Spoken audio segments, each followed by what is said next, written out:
Recording. Hello, everybody. This is Karen Elkins, and this is Science to Sage. And I'm here today with Stephen Ross, PhD, and we've had the pleasure of actually meeting each other in his amazing library. Steve has been around working his library, building his library through his visions and dreams for 40 years.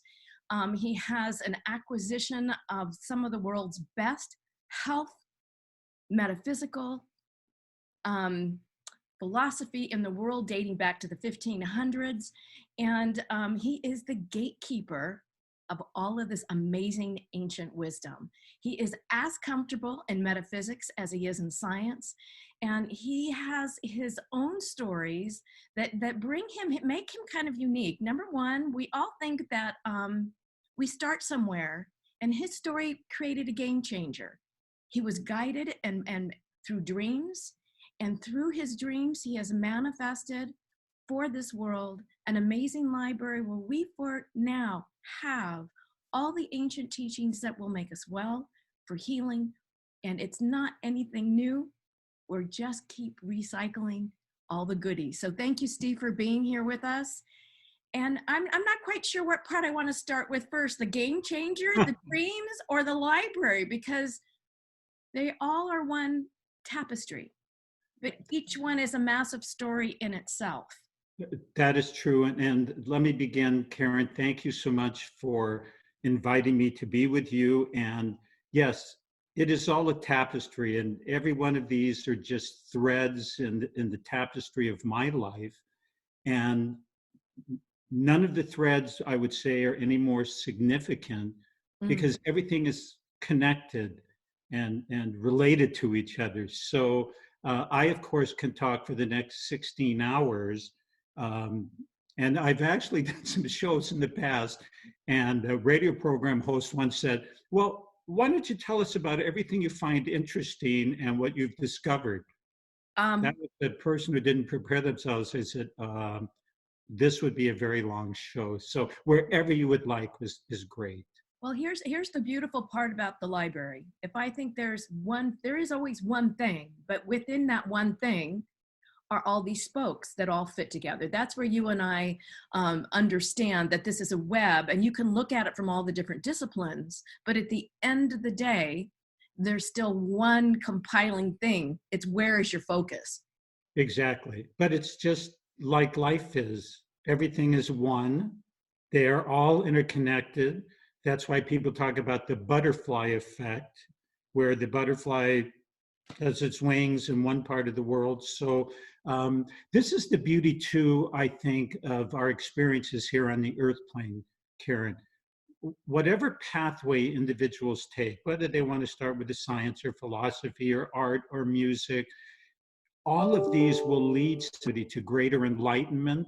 And it's all a matter of what is attracting somebody at the moment.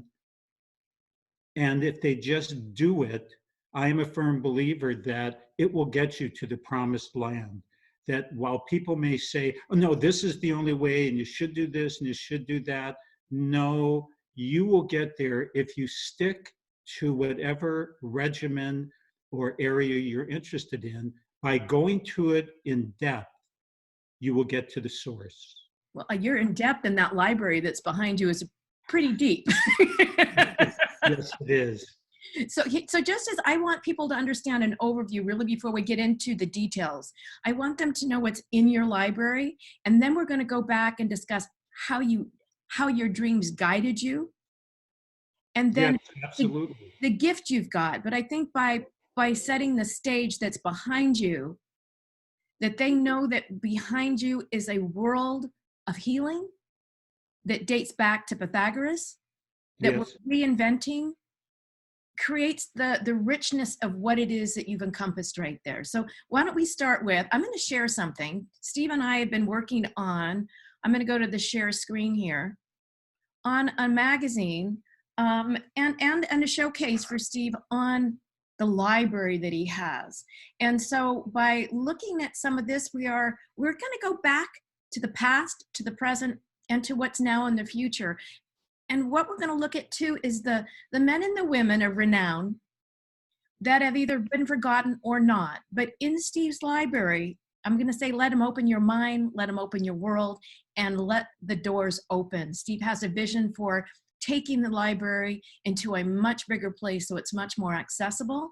So keep that in mind. If any of you want a really big showcase, because the health business right now is in crisis, there are solutions, and some of it is not expensive. Some of it is really practical. But Steve has a story. But before we get to the story, Steve, I'm going to pass the story for 1 second, because I really want them, there's the library, I really want them to see what you have. And then we're going to go back and how you actually got all these goodies. So we're going to start with Royal Rife Machine. Yes, I was actually looking for information on Dinshaw Gadali, who was involved with color therapy in the early 1900s, and I'd been looking for a book that was out of print. And I actually had a dream to go to a bookstore called the Bodhi Tree Bookstore. And when I would go there, to go to a particular shelf, reach behind all the books, and the book I was seeking would be there. And I did.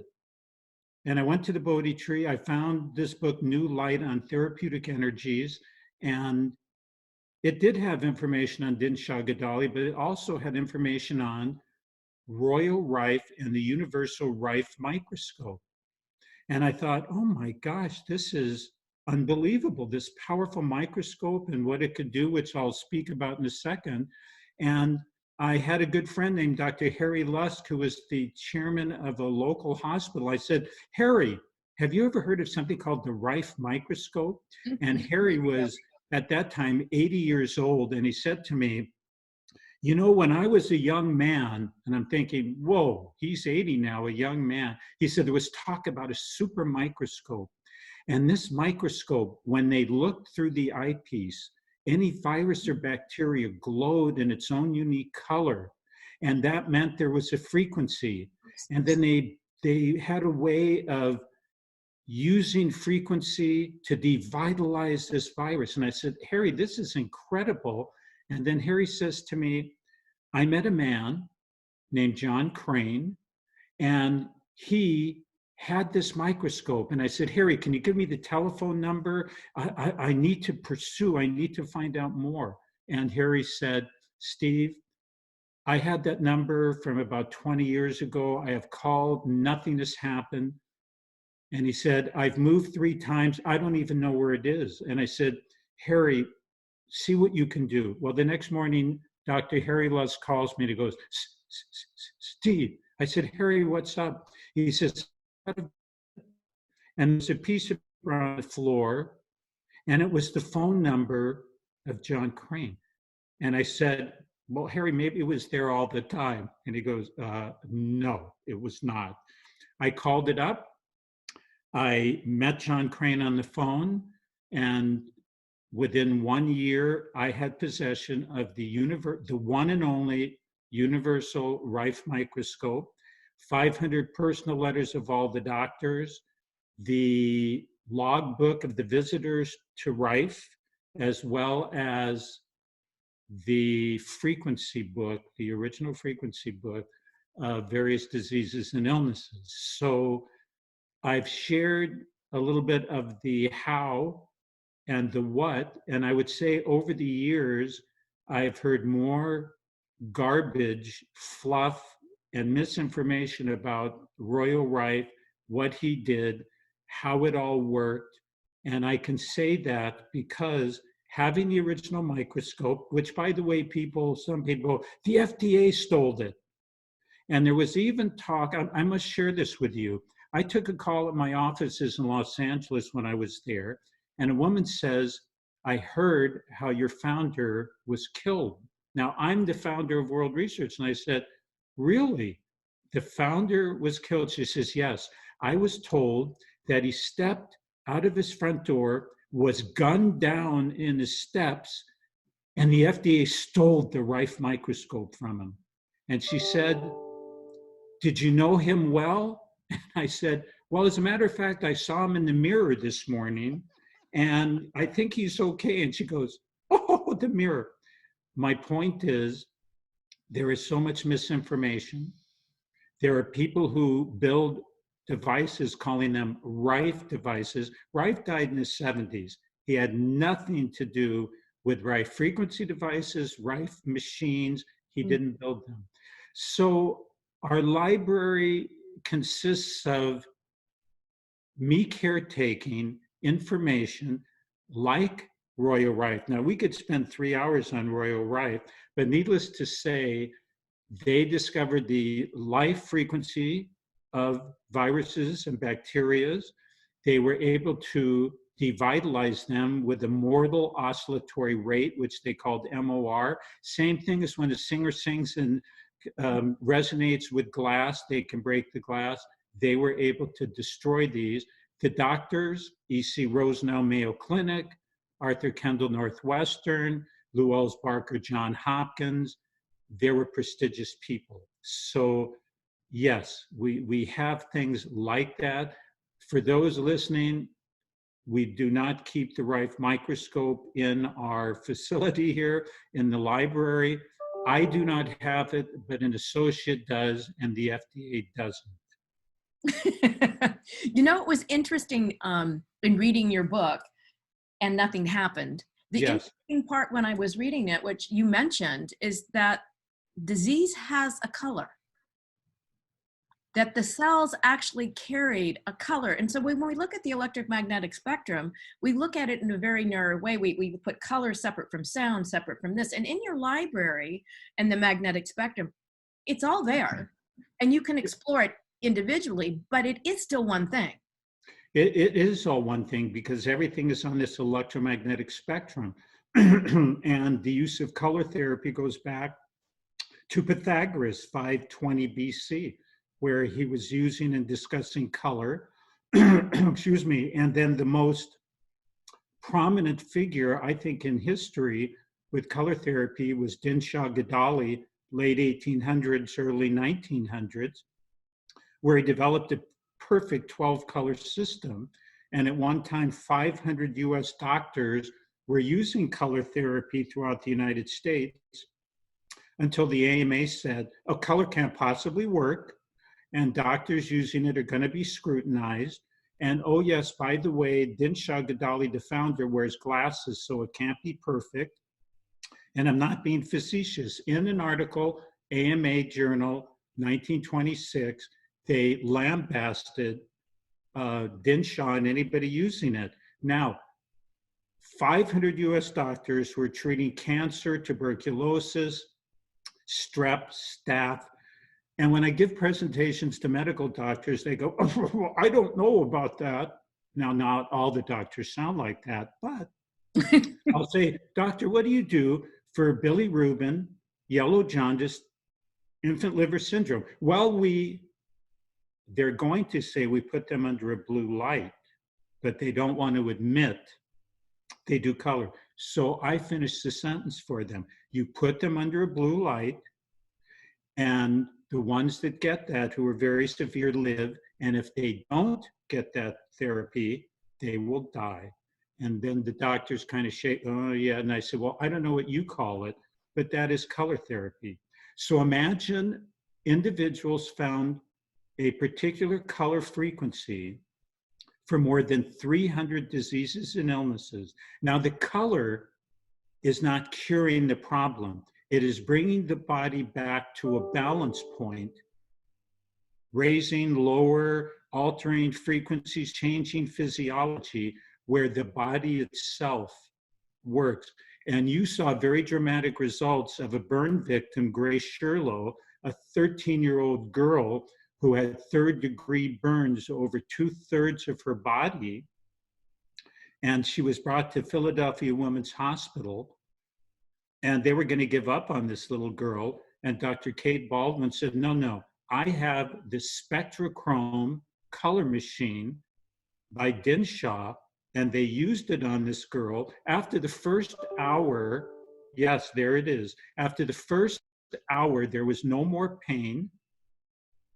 And she ended up eventually having baby skin grow without any topical application.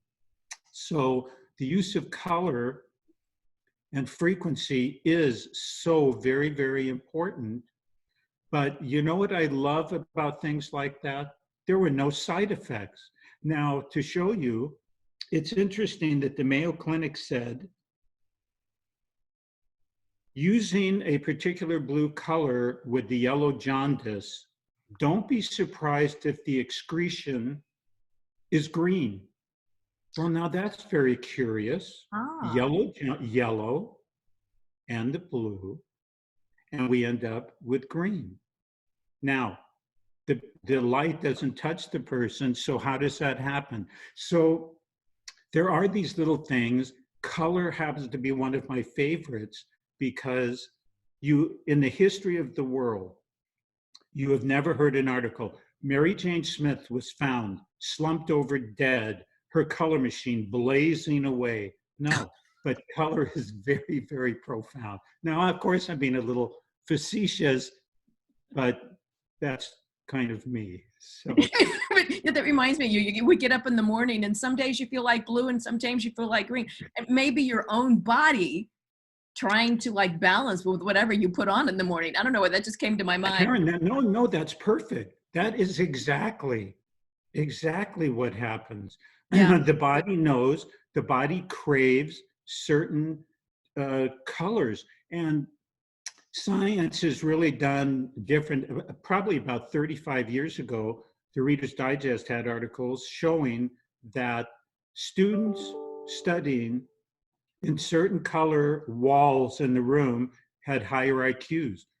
What stuck in my mind was weightlifters who have a certain color of pink placed on a card in front of their eyes cannot lift the weights. Don't they use pink in jails to diffuse energy? Exactly. And I'm going to tell you, a couple of football colleges painted the visiting locker rooms that color. So when the opposing team went in halftime, and they came out, it was like, yeah, let's go. Let's really go. No, that's what they did. They painted it that color, so they had no strength. Yes. And I know politicians wear certain colors and there's certain power suits and certain. Yeah, the power colors, yes. So there is a science. We have hundreds of books in our library going back to written in the 1800s or published. I'm saying published because obviously Pythagoras was 520 BC, but our books encompass the thorough history of color and its use. But I know, and that starts on this corner, and then as you move up and around, we go through various, whether it's sound or electromagnetism and stuff, because up on that top corner is your electromagnetism. Exactly, and I would be remiss in not repeating that the FDA took Dinshaw to court claiming color couldn't work, and the trial and the jury were out 90 minutes. They came back and they said, of course it works. We've heard doctor after doctor. We've seen the Grace Sherlow. Of course it works. Well, then they came up with practicing medicine without a US license, and Dinshaw was placed in jail. His color machines were taken from people's homes and axed and hatcheted. The books on color therapy were burned in the United States and New Jersey. But we happen to have, and it's in one of your pictures there, an original Dinshaw color machine and an original set of his books from the 1920s and 30s. So those are the things that we caretake here and keep alive.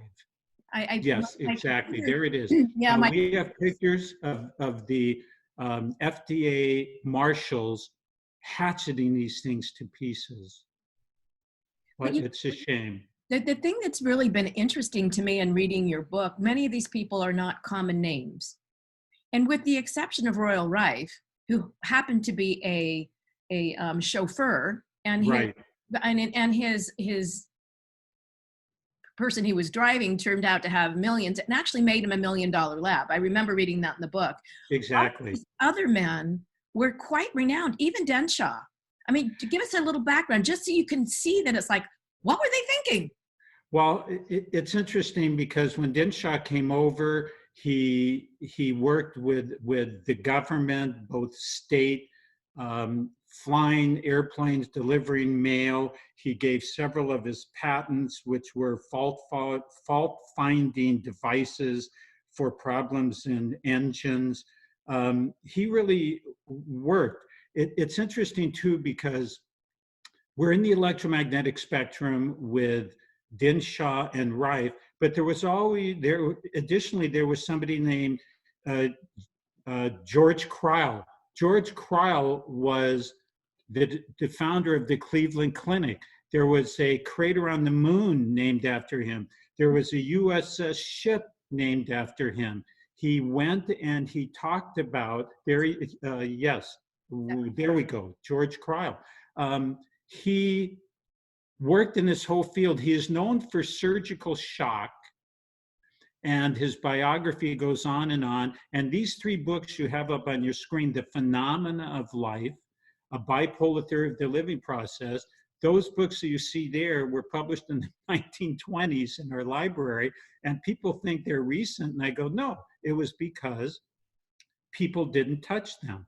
But the idea, the phenomena of life is we are bipolar, we are electrical. Now, whether we want to address it with radio frequencies of Rife, color frequencies of Dinshaw, sound therapies of various other individuals like Pythagoras.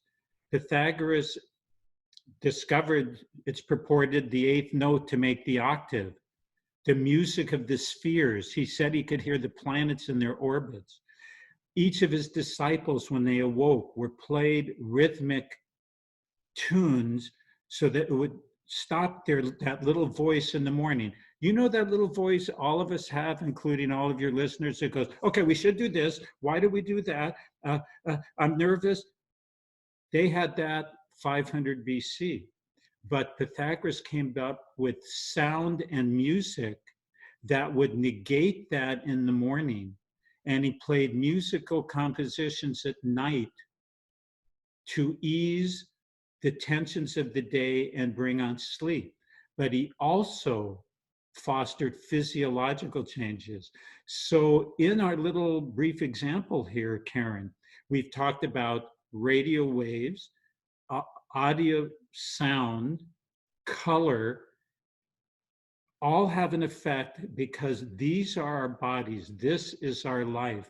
And then, of course, when you start adding people like Nikola Tesla, who was the greatest scientist of all time, and people hear the name, but it was proved in court later that Marconi actually stole information from Nikola Tesla.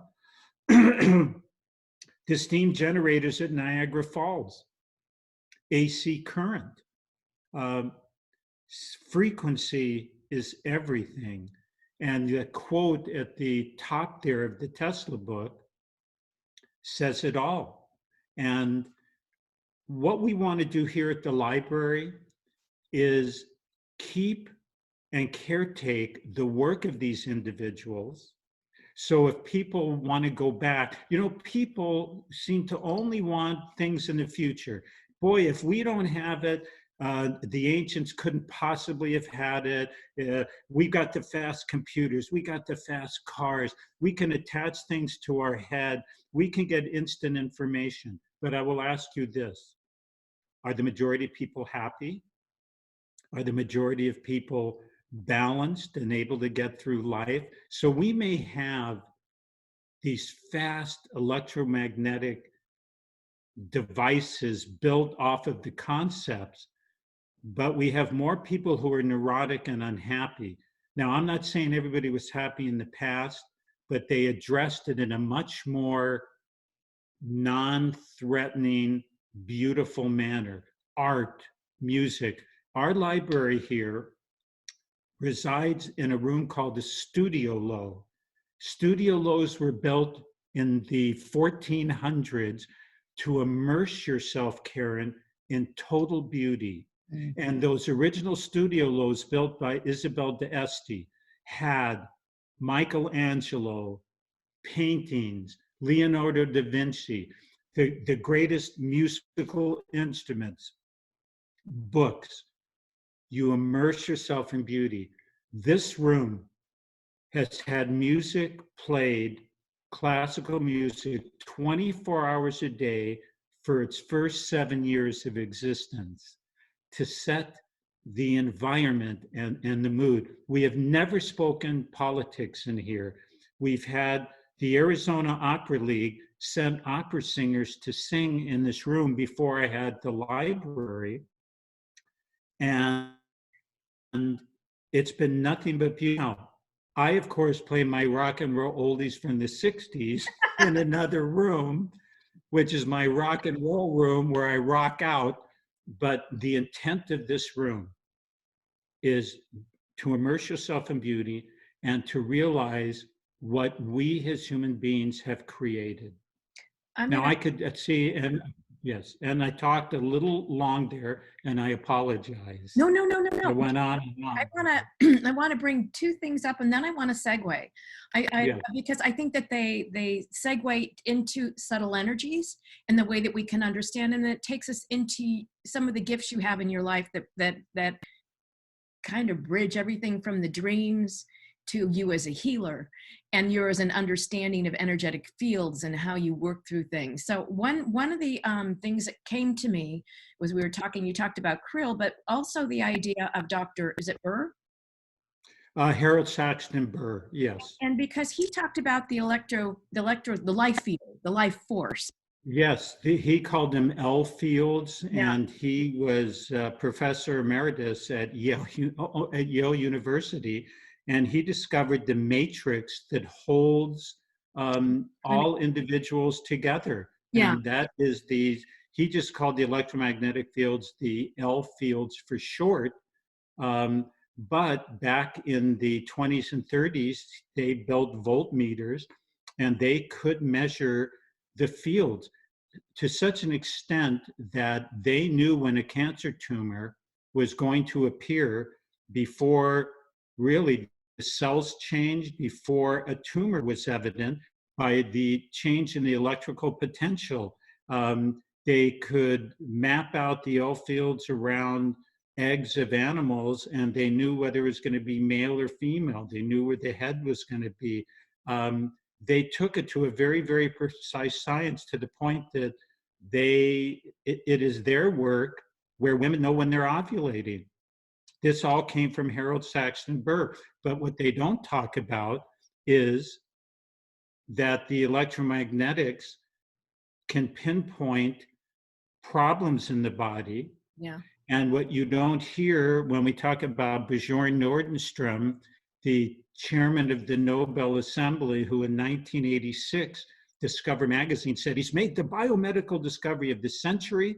He shrinks breast cancer tumors with electricity with no side effects. And I flew Dr. Nordstrom out from Sweden to speak at our World Congress 1986. The chairman of the Nobel Assembly, who is the discoverer of needle biopsy, was labeled by the LA Times an alternative practitioner because he was dealing in electricity. How foolish and stupid is this? And yet, this was how he was labeled in the press. And the news program 2020 came out and interviewed Nordstrom at our conference. It played 2 years later on 2020, 1988. And they asked doctors at the Mayo Clinic, Harvard, so what do you think about Nordstrom and this technique? We don't have time to learn anything new. Really? It's physics. That's not our bailiwick. So whether it was ages ago, some of these people with notoriety, if you're the chairman of the Nobel Assembly, needle biopsy, and you can't get the time of day. So the medical publishing companies told Nordstrom, well, we don't think we can publish your book because there wouldn't be much of a demand. So he self-publishes his book, and then the people in the field go, self-published, no credibility. this is what's happened now in our world. You and I spoke a little bit before we started. Why was there just so much incredible work? Tesla in the late 1800s, Burr, Kreil, Lakhovsky, all through the 1940s. Then the pharmaceutical industry was pushing, no, it's all chemical, chemical, chemical, chemical, chemical, chemical, pharmaceutical. And all of a sudden, research dried up. Our emphasis is on the quick fix, which, by the way, the quick fix is not so quick when you end up developing other issues. But this isn't the program or the time to talk about, that whole aspect. It is about what was done, what exists, and that's why libraries like ours are important. We can't forget the past. We can't overlook it. Well, it's interesting. It's not even the past, it's the reality. Yes. And we can't forget who we are, how we're made, how we operate. Who was the one guy who Creel, who said we can actually die of shock? Yes. And you look at your body electric, you go, that is heartbreaking. That does shock me. And that actually, we get cancer when things get fused to the bone. Issues get fused. Yes, and it's interesting you brought up Crowd, because in 1880, when he was going for his medical degree, his good friend Linderman, a fellow student, was run over by a horse and carriage. And he reports in his biography, Crowd, that there was no damage to specific organs. He was not bleeding out, but his life force was draining out until he died. And for the rest of Crow's life, he tried to figure out what happened. All of his medical training said this person should not die. The vital organs weren't hurt. He didn't drain out of blood. And that is why he came up with this whole research in surgical shock and what happens when you have a shocking emotion or a quick something to the body, which he later found out changed the electrical fields. So thank you for bringing that up, because that's where he spent. And that's why he has a crater on the moon. That's why there was a battleship named after him. And he founded the Cleveland Clinic. But nobody talks about the underlying theory that explained all of that. So yes, thank you for bringing that up, because we like to be surface skimmers, but we don't always go to depth. So that brings us back to you. And the you part that relates to understanding the subtle energies. You had some when you were younger, you were 19, you had an injury. So let's talk about where you began your journey, which was a game changer. It wasn't what you thought you were going to do in life. Correct. I was on athletic scholarship at my university. It used to be Cal State Northridge, but for a little extra, it's now the University at Northridge. Pay a little bit more and we'll upgrade your degree. And a gardener left a sprinkler head in my running track. And being a 100-meter runner, I was running about 90%. I saw the sprinkler head. I couldn't avoid it. So I stretched my stride out even more and just really ripped up my left knee. Crawled on my hands and knees to the trainer room. They called Dr. Robert Kurland. This was 1968, who was this head surgeon for the Rams, Dodgers, Lakers, most of the professional clubs. He looks at me, examines me, you're going to have surgery or you can't run again. I was sent over to UCLA. This is how old I am. Kareem Jabbar was playing for John Wooden basketball. Ducky Drake said, you have to have surgery. A third opinion said the same. I was dejected. I go back to my trainer's room. A Popular Mechanics magazine is sitting next to the whirlpool. There I am with hair. That's amazing. So I'd show that picture. I love it. I look at this magazine. It's talking about a technique from Russia. So I call Dr. Kurland. I go, Dr. Curlin, and I was 19, could this work? That's holistic garbage. It's crap. It's never going to work. I decided to use it myself. I missed 4 weeks of training, and that year placed 5th in the United States small college for my events. You cannot fake injuries at a national level. So it planted a seed for me. What other things exist that we are not being told about in the United States? And what starts as a interest, I started going out, making contacts, eventually meeting another person, Laverne, who was going through health problems. And we would form World Research Foundation because of our interests. But that was in '84. I'm going to go right back to the late '60s when I began my search in health, and tell you that I met a Native American in 1972 that told me all my future guidance would come in my dreams.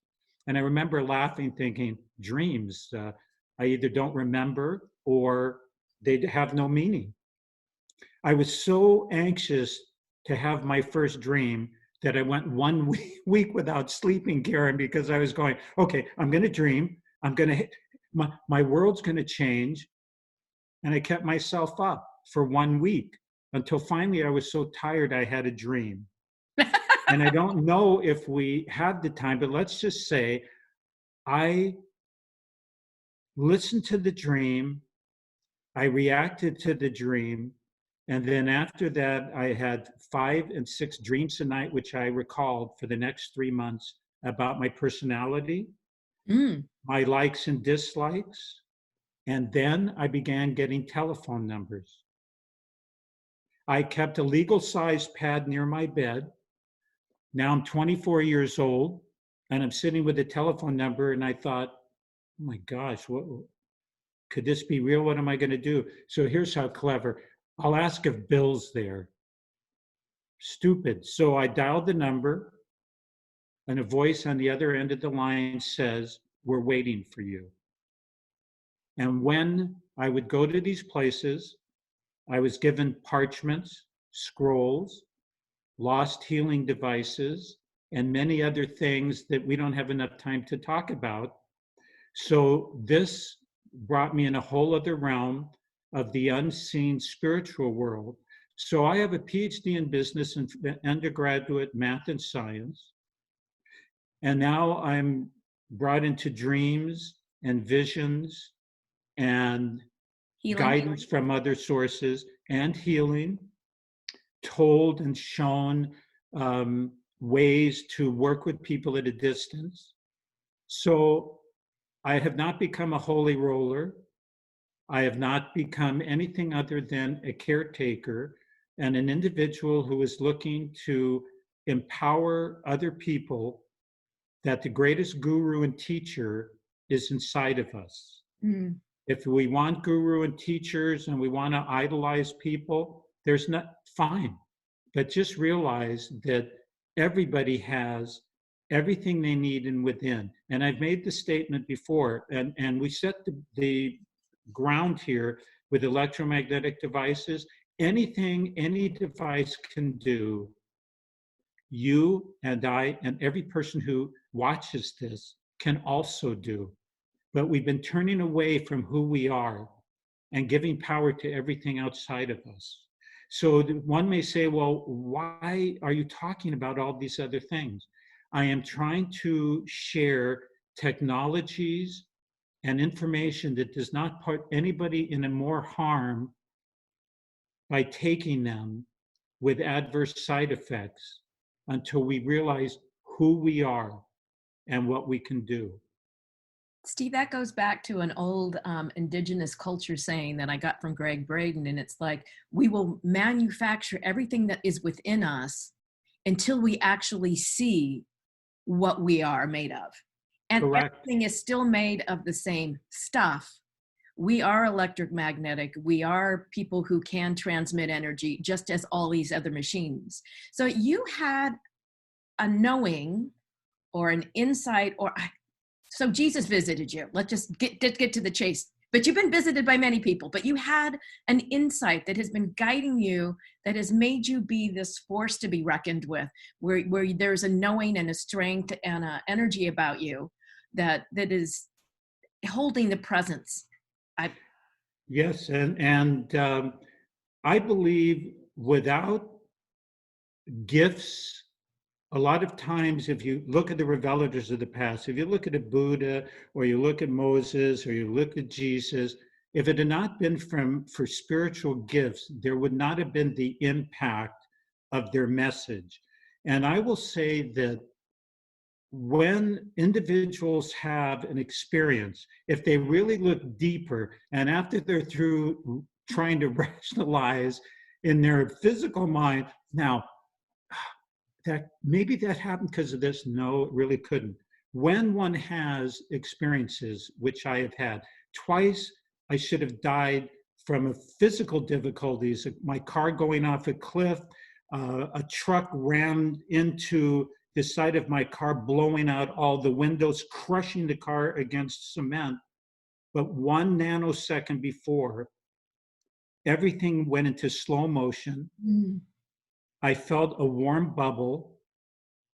The car was crushed to pieces. The paramedics wondered where the bodies were. The car went back to the car agency, and I am sitting on a curb, and somebody says, well, where are the people from the car? The paramedics. I said, I was in the car. I had glass in the cuff of my pants. I had glass in my shirt, and the car is crushed, and I'm sitting there perfectly.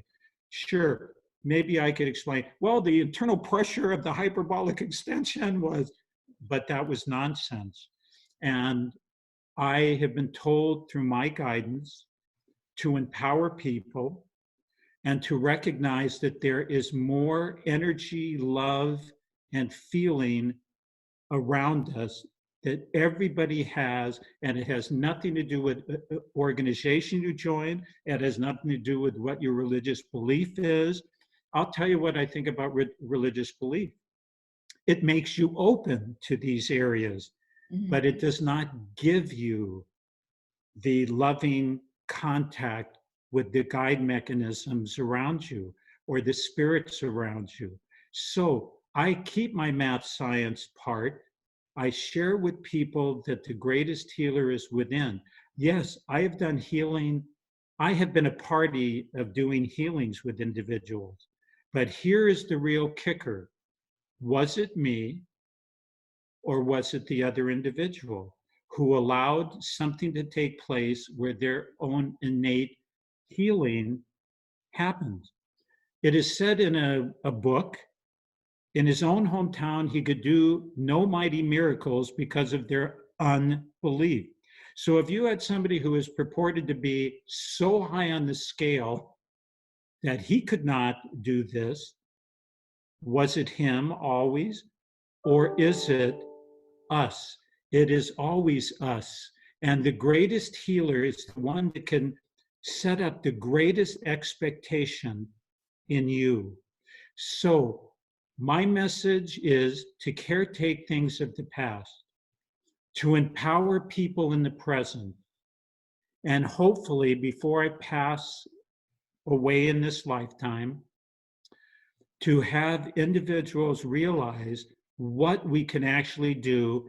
And I'm going to just put this out of nowhere. There is a series of books called The Life and Teachings of the Masters of the Far East, written by Baird Spalding in the early 1900s, where he supposedly visited these advanced beings in India. Now, people have come out, no, nobody can find these beings. They couldn't have existed. But the truths that are within this book, the experiences and what these individuals could do, that is the truth. That is who we are. That is what we are all capable of doing. And like other sacred books, it's written and the people don't get it at the time. But I really believe when people peruse that book, because it's not a religion or philosophy, it is about a journey of men who witnessed what these people could do, and that's what we all can do. When you talked about healing in your book, what I thought was really beautiful is you said, I sat there and you didn't focus on the issue, you focused on them being perfect. Yes, that was what was given to me, was to see an individual in absolute perfection. So what I am doing is I am replacing their picture of ill health, their picture of a bum leg or knee or arm, and my image is they are running, throwing, jumping, laughing, carrying in complete perfection and happiness. And if they are open and will take in that picture, as opposed to they're told, you know what, you got 3 months to live, and this is going to progress to this and this and this. That is their picture. And the people whose whole life has now become, I hate to say, I am a this, I am a cancer survivor. They are keeping that vibration still alive within them rather than perfect health. And so that's what I was given through my spiritual contacts. And if I'm with somebody and I'm not doing a distant healing, I will say, Karen, I want to take you on a little journey with me. I want to take you back to when you were first sparked into an existence in complete perfection. And if you go back with me and you resurrect that picture, going many, many, many lifetimes where you were sparked in perfection, and you start carrying that, it will manifest. I'm not giving any secrets of manifestation. There are millions of books. Think, and that's what you become. And if you're thinking perfection, so I'm not telling anything new. I am just saying, like Nike said, just do it. People say, Steve, you live a magical life, everything. How do you do these things? Whether it's by location, whether it's making an electrical bulb light up that the power's not on and the filament is burned out. If you conceive what is possible, that is where we are in this time in the world right now. Okay, you did something the other day when I was at the library with the, I'm not gonna, I don't know why I get so stuck when Lewinsky, I know that's not right. With the Lakhovsky machine. Yeah, and it showed you, it was the field, it was the device, it was the field that created the energy, and depending on the spectrum, like Tesla talked about, the energies in the field, and you demonstrated it. I have to find it. Am I right? Yes. So each one of the excuse me, each one of the rings in the Lakhovsky, excuse me, in the Lakhovsky antenna puts out a different frequency that goes through the air. Yes. And so you can see the charge on the image there that's actually there. And then we did one where you actually unplugged and it was working anyway. Because it is frequency and it goes through the air and it lights up the bulb. These things are real, they exist. Yes, and we are also broadcasters and receivers. Yeah. And that's what people have to realize. And we can generate, even this picture you have of me with my dome there, even without hair, we can still generate all frequencies and all possibilities. Yeah. So, yes, it is, you know, the deeper we go, all of this is interrelated. But there's something called radionics. And radionics are devices that when you open them up, they have no guts in there, they have no circuitry. But with radionic devices, individuals have been able to put a picture of somebody on the device and heal them across the world. And when that is done by intent and by frequencies far beyond the color and the frequencies we see. It is these subtle energies. And there were individuals, a fellow named Malcolm Ray, who, when he didn't have his machine, took a cloth and drew his outer machine and put a picture on and could heal people. I mean, there is no limit. We know that prayer works, and there's been great examples. Mm-hmm. Probably the greatest frequency and vibration, that exists is love. Let's face it.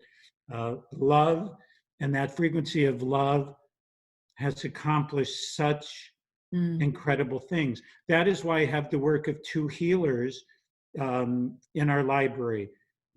P.P. Quimby, who cured 25,000 people by talking them into health, talking them out of their illness. But J.R. Newton, 1800s, 250,000 people purely by love. And his healings were attested to by mayors, governors, sheriffs, newspaper editors, congressmen. In 15 minutes, he took the most deleterious problems, long-standing problems of 15 and 20 years, instantly cured in 15 minutes and documented. So why would I bring that up? This environment that he created of total love, immersing people in love. Our library, immersing people in love and total beauty. You don't need to be at our library. You don't need to have a healer. Create a space in your home, a favorite place, and you will find the most amazing things happening. Now, am I telling something new? No. People have their religious spots and their statues, their loving, but there is a reality to that. The reality is when you place yourself in that environment, but don't, I guess what I would like people to know is don't hand your power away to anything else. No other outside force. Don't become so dependent on any of these things that you forget who you are. I want to remind people, and I'm going to put this out. Who are you? Why are you here? What is life all about? And in my journey for 71 years, I believe we are here to demonstrate how we use creative energy. We are the creative energy. Do we plant flowers when we walk, or do we make ground swells? And by creative energy means you don't have to be an artist or written songs. How do you go through each day? And people will ask me in subtle ways, Steve, why is it you and I buy our shoes at the same shoe store, but your feet don't seem to hurt? They are asking me for what I know, even in that subtle way. And I will tell them exactly what I'm sharing with your audience right now. It is beauty and love and recognizing who we are. I have been blessed, yes. Blessed to have my eyes open to at least look at why things happen to me. I don't punish myself. And when I do things that are not of the highest and best, I will review my life like Pythagoras said in 525 BC. Before his disciples went to sleep, they were to review in reverse order everything that they did to that moment, as much as they could recall, all the way back to the beginning of the day, and then maybe even their dreams if they could remember them. And in looking, I don't criticize myself. I don't chastise myself. What I do is I say, could I have perhaps handled that in a little bit better way than I did? And now one other thing, because we're just getting these points. There are some very brilliant people in this world, and there are lecturers, and I've been fortunate to be on the podium with many people that have great reputations. But when we get off the podium, some of them are not nice people, and some of them's lives are just as scrambled as the people in the audience. And I would say, what the heck? Why don't you even do what you tell other people to do? So let's don't idolize a lot of people. And for those people who deciphered the Egyptian temple walls, and the aliens have come, and there is this portal that goes, and does that make you stop beating your wife and yelling at your kids and causing consternation in other people's lives? No. It's about learning who we are, striving to be the highest and best that we can, and not comparing ourselves with one other person. Each one of us is unique and beautiful. That is my message. And you have one part in the book that goes back to when you examine the day or you examine parts of your life, when something happens. I liked it because I was sitting there reading it last night. What was that thing going? What is that one more shield? What is that one more layer? What is that you need to look at? And what I felt like when I was thinking about it last night, I was getting rid of maybe one layer of my ancestry or one layer of my own story or one thing for me to look at so that I could bring it to surface, look at it and go, okay, I can let that go. I see where it came in. Here is an old yogic story. It basically goes like this, or philosophy. Everybody is born with that light, that soul within them, but they are covered by many, many sheaths or blankets. Mm-hmm. And as we go through experiences and we really look at them, we have sheets removed from the covering that's over us. Now, you and I and our listeners, you may get 3 sheets removed because you say, oh my gosh, Steve tweaked something in me. And maybe some of your people get 10. Now that's grandiose. Maybe they get a blanket thinned out. As we have these experiences and each sheet, the light inside becomes brighter. Mm-hmm. And so the same experience, the awareness within each individual who's a party to it is different. So we can never compare ourselves. So something that is very mundane to you and I, somebody else may have 20 sheets removed. It's like, aha, I finally get it. So I just look at being totally in the now, and in the places where I expected the most to happen, which might have been a presentation, going to meet somebody, sometimes the least happens. And where I didn't expect anything to happen, the most happens. It is when you're driving your same route every day to go from your office to your home, and a voice says, turn right, turn right. I turn left, turn right. You turn right, and something happens. Look here. 4 people can be riding in an automobile. They all have, one is, they love everything is beautiful. Another one says, humanity stinks. People dog eat dog, it's horrible. And the other 2, somewhere in between.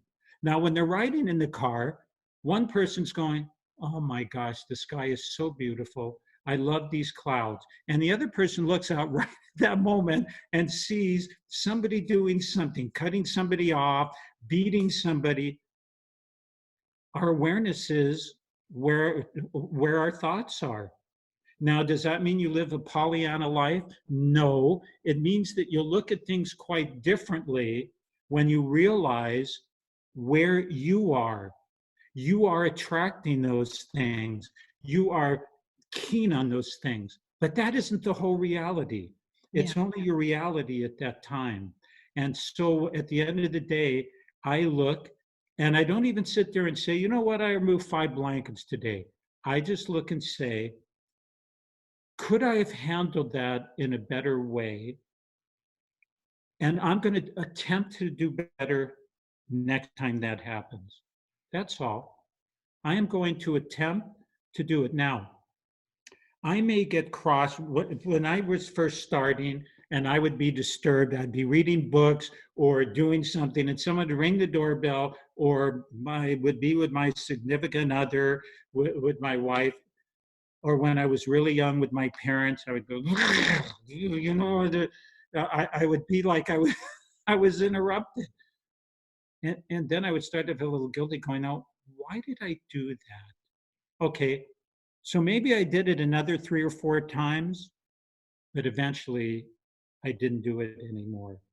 I realized that the very things I was reading about was how should be interacting with other people. So I don't sit there and go, oh my God, I screwed up again. I'm going to lash myself. It's horrible. I just look and go, can I do better next time? All right. You said something to me at the beginning of our conversation before you started, that something I don't know about you. What is it that you were, what was it that, what's that secret sauce you're holding on to? I would say that people will begin demonstrating what human beings are capable of. And they're going to begin popping up within this next 2-year span. And people are going to go, oh my gosh, did you hear this person did this and this person did that? People are going to be reawakening because the veil is much thinner than it has ever been between our world and the spiritual world, which is still our world. Both of these are our world. We just are not getting it. And the veil of forgetfulness that each person comes in with, where you do not remember your past lives for a particular reason. If you woke up not knowing if you were the swashbuckling pirate, the race car driver, the queen, the prince, it would be very confusing. But all of this is going to be lessened. And for those people who are aware, it's already there, it's already begun. We can tell people certain things. It would be like this. Now I'm going to use an analogy. When Royal Rife and his people, through the microscope, proved there was pleomorphism, which is one microbe or bacteria mutates into something else. A Bacillus coli doesn't cause any damage and mutated into a deadly typhus. It proved pleomorphism. And when Arthur Kendall went to this big convention, they booed him, they laughed at him, they said it's impossible. Now, he said it because he saw through the microscope it happened. The other people who were not looking through the microscope, did not see pictures, were living in their own sphere, laughed and chastised him. My point is that when it happens to an individual, there is much more reality than the talking, endless talk, this could happen, this could happen, you can do this, you can do this. So what was I holding? That time is now. It could be another thing that we do in the future where we go into more detail, but it all depends on what people's interest is. When people walk into the library, we can show them the world. And one little girl who was with her parent came in and said, do you have books on pirates? Well, I had to say, no, we don't. We don't have literature. I don't have mysteries in here. It's what someone is interested in, and will you be open? And here is the most important thing. I had a dream, like Martin Luther King, another dream. I was walking along the ocean with all the seekers in the world behind and with me. To my left was the ocean, and in front of me was a woman with a microphone dressed in blue, and to my right or her left was horseshoe stands with all the New Thought people, and we have this and the lecturers, and And there was smoke and pollution coming from them obliterating this lady. So when I got close, I noticed it was the goddess Sophia, the goddess of wisdom. And I thought, if some of these people, in their good intentions, are covering up with smoke and chatter the gods, what are seekers supposed to do? And a great wind blew off the ocean, blew all of it away. And here's what I heard. And this was an actual dream. All one needs is a beautiful heart, an open mind, and a humble spirit. That is all. You don't need the gurus, the teachers, the books. A beautiful heart, an open mind, and a humble spirit. And perhaps you and I might do something just about those three. But doesn't that mean, again, you don't need. Now, I was at a conference and I revealed that, and people were coming up to me. Did you mean that? And I'm not going to use any names. This speaker following and this one. I said, look, I did not say any names. All I'm saying is you don't need these. You want to enjoy yourself and run to every conference week after week. And I hear people say, oh my God, it was so mind blowing. My head was throbbing for 3 days, or I was in bed because I was overwhelmed. And then they go to another conference and another conference. A beautiful heart, an open mind, a humble spirit. The spiritual world, healing is much easier than people make it. You don't need 8-week courses. You don't need to be a 3rd degree, 5th degree, 7th son or 7th daughter of a set. You don't need that. It's more simplistic than that. That goes back to looking at what is in all traditions, the heart. And Jesus always pointed to the heart. It's always, yes, and that's what it is. And the message I got, we kind of alluded, but I didn't go into great detail. The message that I was given was, treat all people as I treat you, love all people as I love you, and no matter what religion or faith, have faith, love all people, be in joy, and live your life. And when we send people across your paths, give totally of yourself.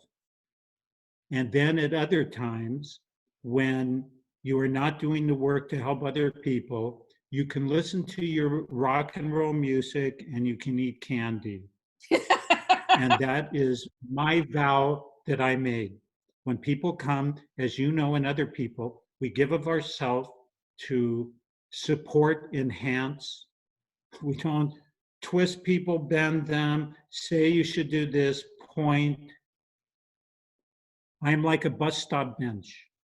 Everybody's on their bus route. They come, when we meet, we sit on the bench. I illuminate the area, but when it's over, they're going to go on their own pathway set up by their own deeper soul self. I am going to retreat from them and be rocking out to my favorite songs. I am not responsible for what they do. They're not responsible for what I do. But in the time when we are together at the bus stop, are we creating waves? Are we planting flowers? Are we truly helping another person? All right, where do they find you? I know I found you. You actually reached out to me, and I knew that I needed to reach back out to you. And I'm so glad. Well, people can find my organization is World Research Foundation, which is very, very simple. It's WRF.org. You can read posts that I have done where I talk about ancient philosophy, the mystery schools, and health at my site, lesscomplicated.net. It's perfect. And that would be ways of learning a little bit more. I've written 2 books, as you know, I was just going to but say, and yeah, one is named. yeah, yes, and nothing happened, which is talking about Rife and Cryle and Nordstrom and um, things of that order, because I didn't want them to completely disappear. I've just came out in December and co-written a book having to do, you have it all, A Grand Design of Dreams. Now, what will these books do for you? Will they give you instant enlightenment? No. Will they give you extra notches and tittles in heaven? No. They're done because I am sharing my journey to inform people that when you follow your own inner guidance, when you pay attention to your dreams, hey, dreams gives everybody a direct contact to the source. You don't need intermediaries. It is interesting. Now, in my dream book, I've talked about my adventures in castles of famous alchemists and places I've ended up. So hopefully it's entertaining. The book on Nothing Happened, um, I don't want to raise people's blood pressure, but when you read that, you're going to go, what the heck? How come this is not available now? Do you know, my first years, I've given over 200 lectures, but my first 15 or 20 years, I would talk about this technology and that, and Strovanthan G, an African herb that eliminates the need of bypass. And I've done radio shows and people would call up and go, why don't we have that? This is horrible. And then I realized, wait a minute, I am raising people's blood pressure. I am causing consternation. And while somebody would say, you know, it's good and we got to raise the flag, I came to a realization 10 years ago. I need to raise consciousness as opposed to beating other things down. I need to empower people within themselves, and then they will look and go, perhaps I need to do something about this. But me raising and beating and the FDA did it and the MDA and the pharmaceuticals are horrible, I wasn't accomplishing what I would really think we need here. We need the waves calmed. We need the realization to be so strong. I mentioned a healer named J.R. Newton, 250,000 people. And when you hear the problems, these were big time. It was said nobody could argue in his presence. So much love emanated from this individual. They couldn't argue. And people who were adamant against him, they couldn't talk because the words that the vibration was so strong. I would imagine that's what Jesus was like, that it was just in such a way that wherever he went, and that's what we are all, there will come those who will do greater things than I. Why don't people believe this? I'm telling you, certainly the ministers and the priests and the rabbis aren't doing that. They're not doing greater than anything.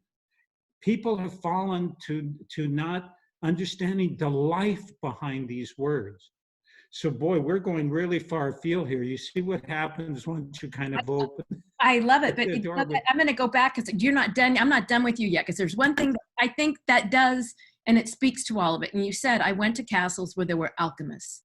And Yes. since we're only made of so many things, we are alchemical ourselves, and we have the ability. That's really what you're speaking to, Steve, is it? Because when I walked into the library, the one book, the thing that got me was the one who was, we are the universe. We can tap in.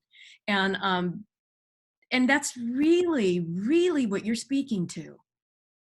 It is. We are the alchemy. And again, I'm not saying anything new. We all have our, you have your favorites, and you go and you listen to a lot of these people and they're everybody's conferences. But here I'm going to say 2 things. One, off the stage, do they live their own precepts? Off the stage, are they actually, or are they egotistical, rough, gruff, treating people not nice? That's one strata. And why I'm bringing that up is, while their words and their thoughts can get to you, there is no real energy behind it because they're looking to make book sales or teach courses. The alchemy is the transmutation of within ourselves. The alchemist just wrote outwardly because you have the macrocosm and the microcosm, you have the upper and the lower, the inner and the outer. Everything is interrelated. And so while the alchemy at their time, they had to write in veiled terms because the church was getting rid of people. So they wrote it in chemical type jargon. So the church was reading and going, well, this is nonsense. We don't understand this. But at least they weren't beheading people and eliminating them. We are the alchemy. And almost all the alchemical books, and we have them, as you saw here, from the 15, 16, 1700, they said, first you begin with love. They couldn't be more exact. They were really saying it is in love. And many of them said a stranger came and showed me how to do the alchemy. Well, that stranger was their own self. And all of this is possible. But I gave the key already. The key is a beautiful mind, an open heart, and you're there, and a humble spirit. That is the alchemy. When you approach anything in love, that is the alchemy. So we are all one. And Paracelsus said in 1520, every star in the cosmos has its relative point within us. Everything outward exists within us. Every flower in the field exists within us. We are all one. It is all together. And if you sit, here's what Paracelsus said, if you sit humbly in front of any herb or plant and ask it, it will speak to you and tell you what it will do, what it is good for. It is right there. But notice the first kind of wording. Quiet humbly sitting quietly, listening instead of talking. Instead of telling it what it should do or what you think, listen. And this is what we all have. The ancients, including Pythagoras, talked about light being God. And when you really get down to it, if we did a whole show just on the meaning of light, of just light and what it meant, the body of God is light, and light is everything. And there is an inner light and an outer light. And by the outer light of the sun, we see reflections. But with the inner light, it is intuition. And by our inner light, we can intuitively find and see the light in whatever we're looking at. But we're all used to only looking at the size, the color. That's only the outer light. It's the reflection instead of the inner. So the alchemy is getting to this point where we turn on the intuition. You know, Paracelsus said that when he was very, very young, and his parents were having a party, early 1500s, their dog who was ill suddenly got up and walked out the door into the forest. And Paracelsus wasn't interested in what the adults were doing, so he followed the dog, and the dog went to some plants and sniffed and went on and grass and sniffed and went to some place, sniffed and ate that plant and then laid down. And he watched all this. And then about an hour later, the dog sprang up and was very, very healthy, or different than the state before. So Paracelsus said, why did an animal know what to do and we don't? But we do. We do know if we just allow it to come out. And it was through observation. Now, Paracelsus, and I'm bringing him out because this man in the 1500 was way, way advanced. He noticed that a pond outside their home would freeze up during the winter, and the fish would have to go way, way down. During the summer, it would heat up to almost boiling, and the fish could almost be cooked. He says, the earth is the same, the sun is the same. So they haven't changed in what they're constituted of, but it's the relationship. It was the angle of the sun to the earth during winter and summer. And so it isn't that anything may inherently change. It is the relationships of one thing to another. A couple fights like cat and dogs. They're married or they live together. They don't get along. They go, and all of a sudden with other people, they're different. Sometimes not, but a lot of times they are. Why? The relationship of objects, of people, one to another. All of those are little clues. And as he became one of the greatest researchers of all time, he went to gypsies, he went to the barber doctors, and people said, you went to medical school, why? You learned from everywhere. You want to learn nature, you walk her leaves. You don't go just by someone's book, you walk her leaves. Everything speaks when it's made of the same stuff, if you're paying attention. Yes. Yeah, and aware. Now, I don't know how many of your people we may have put to sleep. Or you've had me limited, so if they are, that's speaking in kind of a monotone here, but yes. No, I that what you've said today is amazing. Your library has an energetic field in it, and I was drawn to certain things. I know that. And I'm drawn to you and your beautiful wife, Deborah. You guys are amazing. And I'm going to be bold and say, for anybody that's listening, could they imagine this library being more accessible? Can they imagine it coming alive? Can they imagine, because I have an idea for a museum. Yes. Takes this stuff and people can have an experience of it.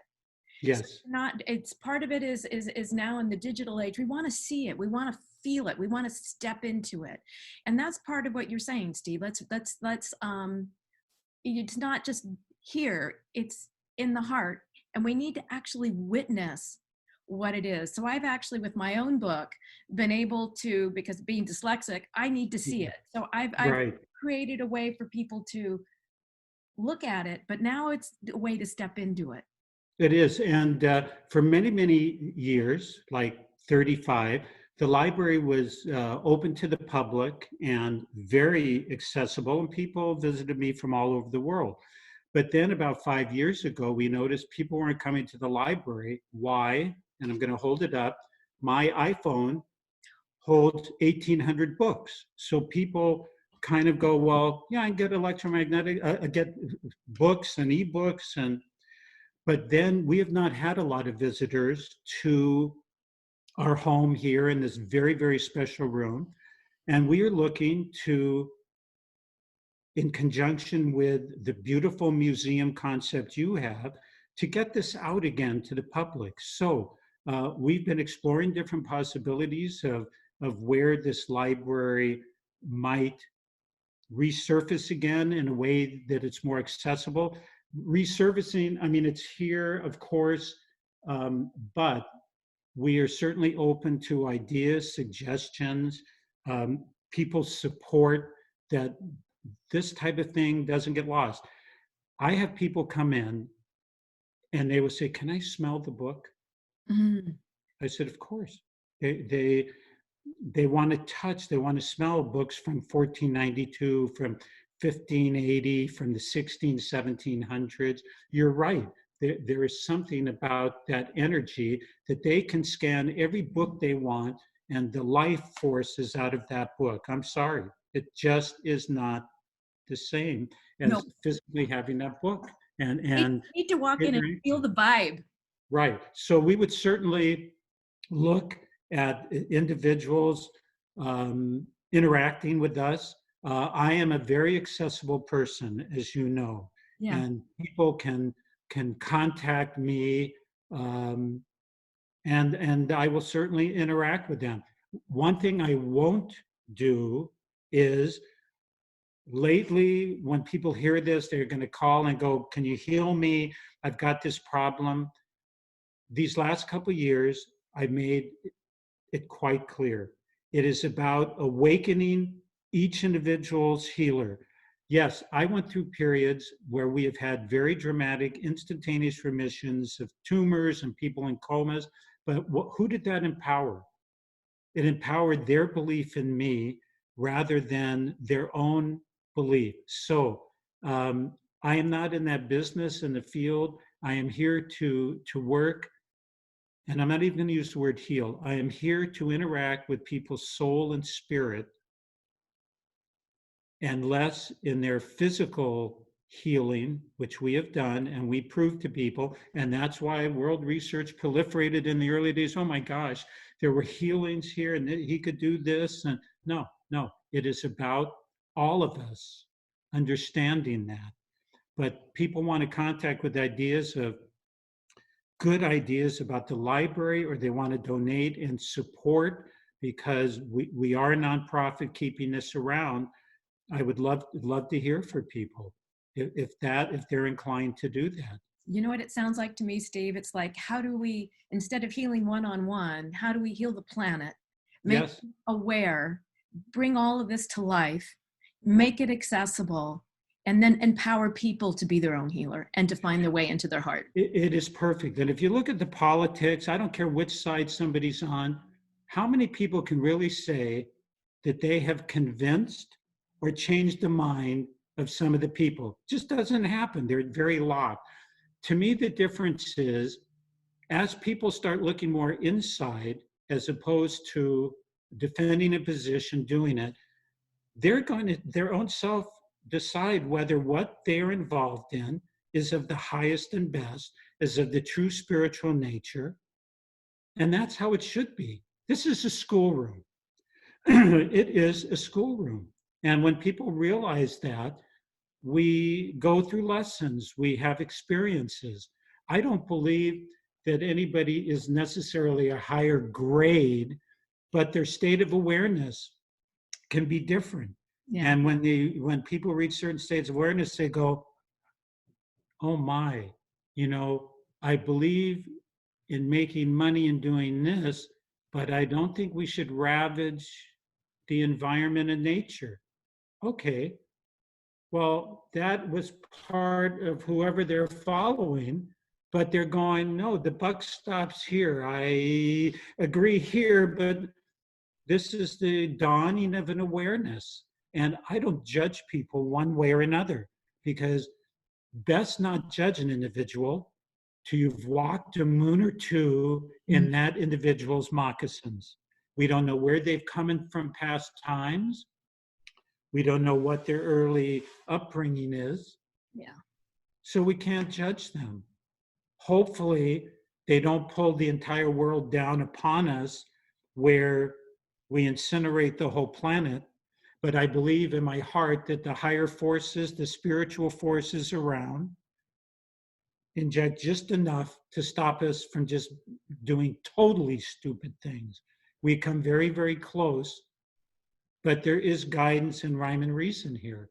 And people popping up in their awareness, if we were to look from a higher perspective, that is what I believe is going to be taking place. That was the thing that you asked earlier. What is it you're not saying? I believe that people are going to be popping in their awareness so much that it's going to end up to be millions of people. And the more that happens, the more it happens. And the more people who activate, the more it happens. And it is more of a spiritual world for some. But guess what? This world totally is not going to change. The people who are very, very enlightened, who no longer have lessons, which I cannot tell you what that is, they will graduate to another frame of existence. They will leave this earthly planet of very material lessons. And no, I don't believe I'm there, nor am I saying somebody has to do a certain thing to be there. It is how enlightened we become. How close are we to the examples that have been placed on earth that we can aspire to? Right. They're there. You just have to look, but you don't dogmatically make them so godlike that you can ascribe to them. By making somebody God incarnated, that gives you and I and everyone else an excuse not to. We can't do that. How can we do that if that person is God? It's not even good reasoning. It's taken away the beauty of the message. You know what's interesting? Gandhi, and Gandhi is one of my favorites. Gandhi was arguing while they were looking at the independence for India, a particular point. He was so dogmatic. Everyone had one position. He held this position and held it. The next morning, he comes to the meeting with the complete opposite. And the people were in shock because even though he had come over to their thinking, they thought, how could you do this?